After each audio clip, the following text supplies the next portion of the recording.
লাচিত সেনাৰ কাৰ্যকলাপক লৈ আমি গভীৰ অসন্তুষ্ট আৰু তেওঁলোকৰ কাৰ্যকলাপক আমি গভীৰ উদ্বেগেৰে সৈতে লক্ষ্য কৰি আছো।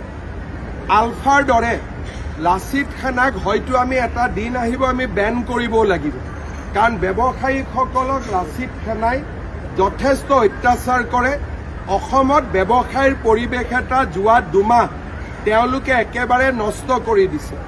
আৰু যোৱাকালি লাচিত সেনাৰ এগৰাকী কৰ্মকৰ্তাই অসমৰ আই মাতৃসকলৰ প্ৰতি যি অপমানসূচক মন্তব্য দিলে, তাৰ বাবেও মই ইতিমধ্যে আৰক্ষীক সেই ব্যক্তিজনৰ বিৰুদ্ধে কঠোৰ ব্যৱস্থা গ্ৰহণ কৰিবলৈ নিৰ্দেশ দিছো আৰু এই ব্যৱস্থা সঁচাকৈয়ে কঠোৰ হ'ব।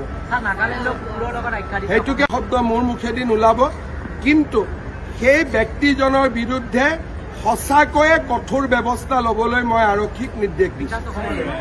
মই নাম ক'ব খোজা নাই, নাম কোৱাটো মোৰ উদ্দেশ্য নহয়।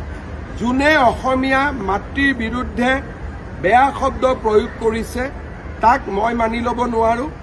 আৰু এই ব্যক্তিজনে ক্ষমতা কেনেকৈ ব্যৱহাৰ কৰিব লাগে তাক শিকিব লাগিব, আৰু সেইখিনি শিকাবৰ কাৰণে যি কৰিব লাগে চৰকাৰে কৰিব।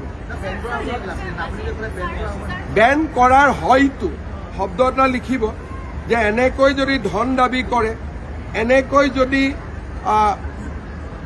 এক প্ৰকাৰ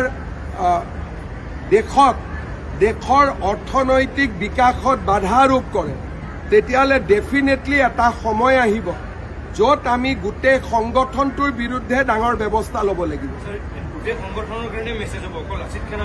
বৰ্তমান লাচিত সেনাৰ কথা কৈছো, বৰ্তমান বেলেগ সংগঠনৰ কথা কোৱা নাই, কাৰণ অসমত আন কোনো সংগঠনে এনেকে ব্যৱসায়িক মাৰপিট টকা পইচা নোতোলে। এইটো ক্ষেত্ৰত তেওঁলোকে ব্যতিক্ৰম।